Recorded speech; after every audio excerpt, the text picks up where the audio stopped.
अज्ञश्च अश्रद्धानश्च संशय आत्मा विनश्यति नायम लोको आस्ति न परो न सुखम संशय आत्मनः।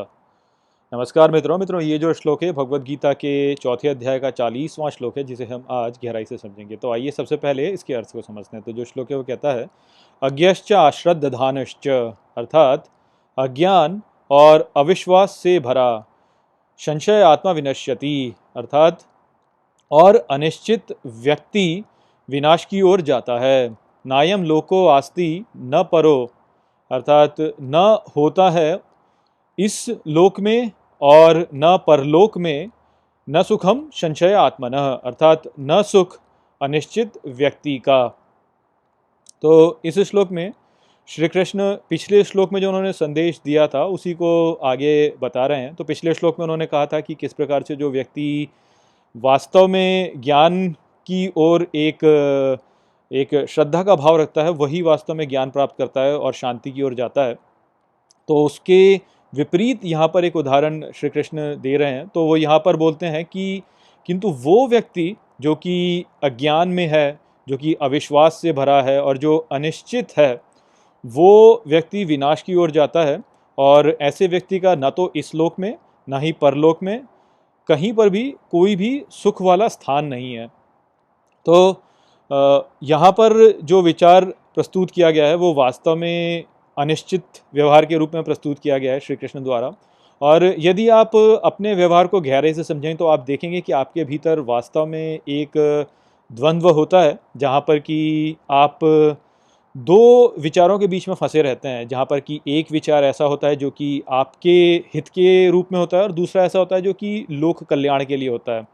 और कई बार ऐसा हो जाता है कि ये जो दो होते हैं, इन दोनों के बीच में एक द्वंद्व होता है और आपको ये चुनना होता है कि आप किस दिशा में जाएं।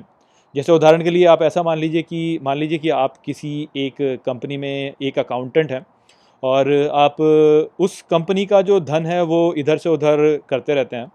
और इस प्रक्रिया में आपके पास में एक ऐसा अवसर होता है कि कुछ धन आप स्वयं के लिए रख लें। अब मान लीजिए कि ऐसा होता है कि आपका जो बच्चा है वो बीमार पड़ जाता है और उसकी उपचार के लिए आपको बहुत सारे धन की आवश्यकता है। अब ऐसी स्थिति में आप धन जो है वो उधार में ले सकते हैं, किंतु आपके पास ऐसा अवसर भी है कि आप थोड़ा सा धन जो है जो आपकी कंपनी में है उसको इधर उधर करके आप अपने बच्चे के उपचार के लिए उसे दे सकें। और मान लीजिए कि आपकी जो आर्थिक स्थिति है वो बहुत अच्छी नहीं है।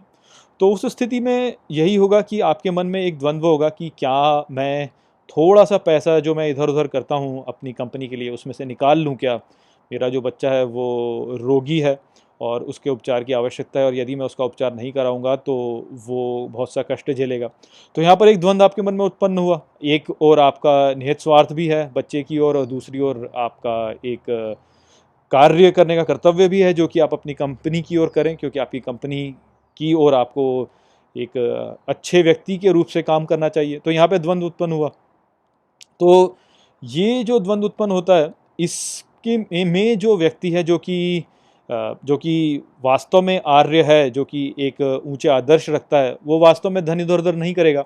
उसको पूर्ण रूप से पता है कि धन इधर उधर मुझे करना ही नहीं है। तो वो अपने विचारों में एक विश्वास रखता है, वो दृढ़ है और वो कभी इस बारे में सोचेगा ही नहीं कि भाई इस धन को मैं इधर उधर करूं। उसके मन में इस प्रकार का कोई विचार उठेगा ही नहीं।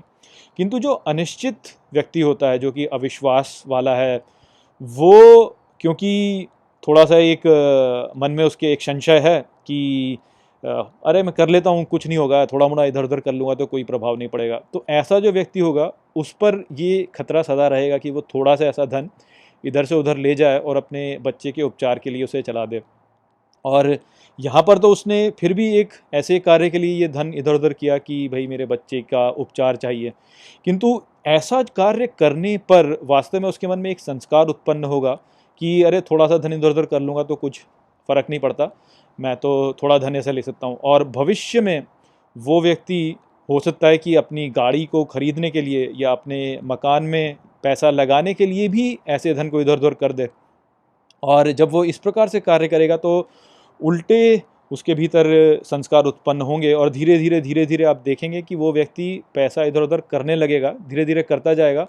और यदि वो ऐसा करेगा तो अंत में पकड़ा तो जाना ही है। और यदि पकड़ा भी नहीं जाना है तो उसके भीतर जो संस्कार उत्पन्न हुए हैं उससे उसके जीवन में दूसरे आचरण ऐसे हो जाएंगे कि अंत में वो व्यक्ति विनाश की ओर ही चला जाएगा। वो व्यक्ति जो होगा उसमें वो स्वयं के लिए जो एक आर्य वाली प्रवृत्ति होती है वो कम होती चली जाएगी और वो व्यक्ति धीरे धीरे गिरता चला जाएगा। तो ऐसे व्यक्ति का विनाश ही होगा अंत में, और ऐसे व्यक्ति का फिर ना तो इस लोक में कोई स्थान है और ना ही परलोक में कोई स्थान है, और सुख ऐसा व्यक्ति कभी भी प्राप्त नहीं करेगा।